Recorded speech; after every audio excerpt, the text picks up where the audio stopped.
My name's Mayanehi, but I go by May, and I'm a back-end developer at Stack. I have immigrant parents, being like very academically inclined people.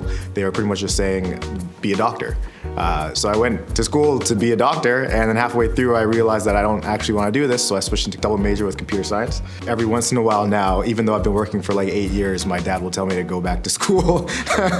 So coming out of university, I moved downtown, struggling to keep up with paying the bills, credit cards, and OSAP, et cetera, et cetera. One year I went into my boss's office at the time, and I essentially demanded a raise. He gave me a 5K raise.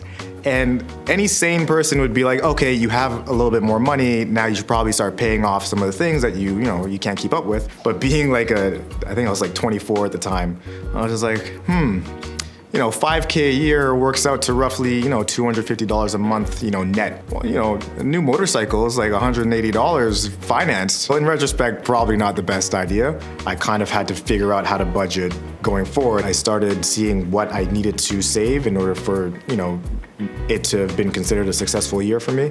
And I kind of just tried to stick to that. As far as saving goes, I realized a lot of it comes down to sacrificing on certain things that you don't really need for you to be able to put aside that money for something that you might want a little later on. But in that process, I realized there are certain things that I don't want to sacrifice on.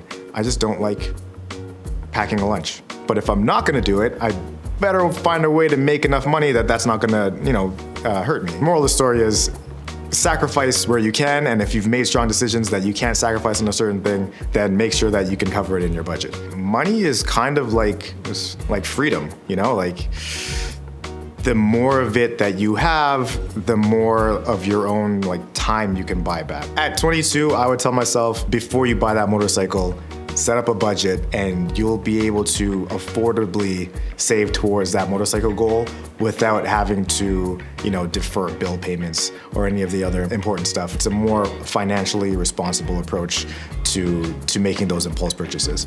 Yeah, actually, I ride it. And I finally, so the financing term was I think it was 5 years. And so I finally paid it off a couple years ago. So now I'm riding it for free, minus the gas. But yeah, it's great. I'm waiting to bring it out, actually. I'm waiting for spring.